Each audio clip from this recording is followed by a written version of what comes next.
Hey everyone, welcome back to another one of my videos.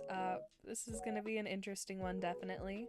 So I'm gonna be redesigning one of my old characters, who's honestly kinda interesting, we'll say. But I am really excited to redesign and see what you guys personally think about this really old character from middle school. So yeah, let's get into it. So, first off, I really love this character. She's very near and dear to my heart. Her name is Esme.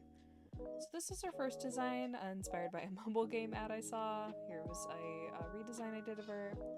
And then the most recent one, which is honestly, it's kind of probably the closest, but I'm really excited to actually get back into her since I wrote a whole chapter about her life and plan to write an entire book. So, yeah, let's just jump on into it. Okay, so first off, let's get started by actually talking about who Esme is as like a character. So she was initially going to be a like co-main character for a novel I was writing, although she started off as one of my OCs that I made in I think 6th grade. So I was I think like 12 or 11 when I made her.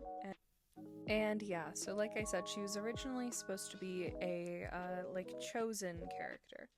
So initially, it was just going to be that she was like kind of like a golden child. She was a mix between two subraces of a species, but she was like essentially like extra powerful for various like magical MacGuffin reasons, which were never really explained by me, at least in the lore that I can remember. Again, this was a pretty long time ago. But due to the fact that she was like so incredibly powerful, a lot of people in her village were like kind of wary of her. And then obviously, you know, humans being humans, they're like, oh, super powerful magical creature, and it's also, you know, can't really defend itself because she originally got taken by like the government, or like a government institution called the Asylum. Yes, I really just called it that. I think she was 9 or so when she was like taken away, and then you know her entire village was like massacred. So yeah, very much just like let's traumatize this character as much as possible from past me. Although I probably have some other really bad OCs that I can't even remember that are much worse. I'll have to go through and I mean I guess it depends on if you guys like this video, and if I'll make more. I probably will, but you know. Yeah, so she was a like co-main character with a character who I'm gonna be also kind of not really redesigning, but they're just so linked with their story that I also drew some art of him for this video.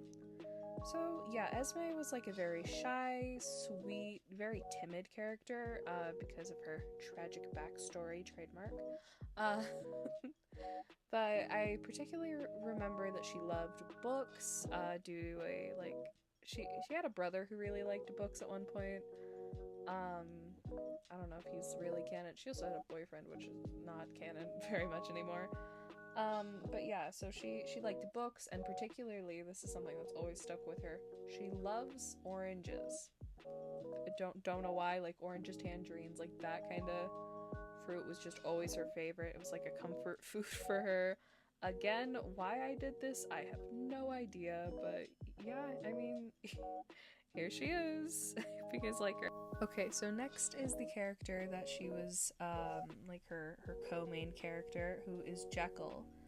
So here are some of his original designs. He was very inspired by Elle from Death Note, at least not really character-wise, but looks-wise. So Jekyll as a character really just he was really weird for a lot of it. So he is a half shifter, like a shapeshifter.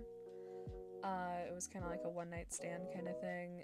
He had really like horrible parents who essentially abandoned him. And when you have the power to shapeshift, and you know you can't really get a job because you're like a child, you kind of just have to find a way. So what he would do is that he would shapeshift into kind of like an older, I guess like very stereotypical like mafia looking guy.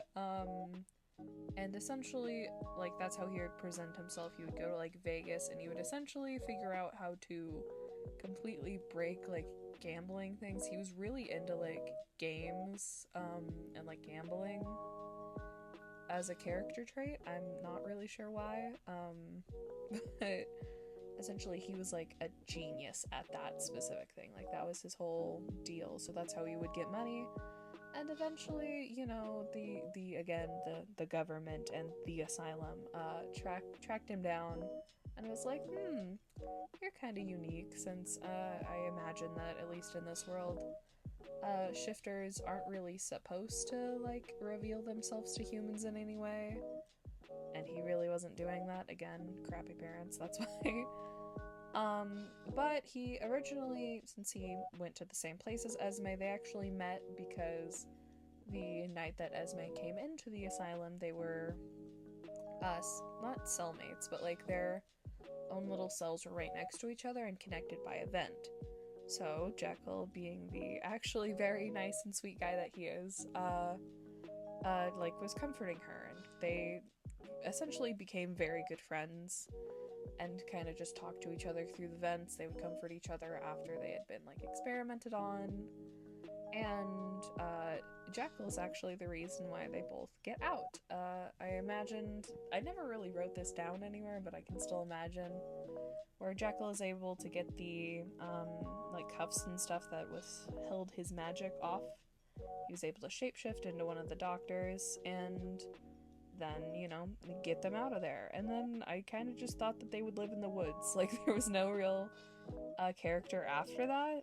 But I imagine this specific illustration is kind of when they found, like, an old kind of, like, Polaroid camera and they wanted to take a picture together after they had escaped, which is why they're still in their, like, what is it called? Like, medical gowns.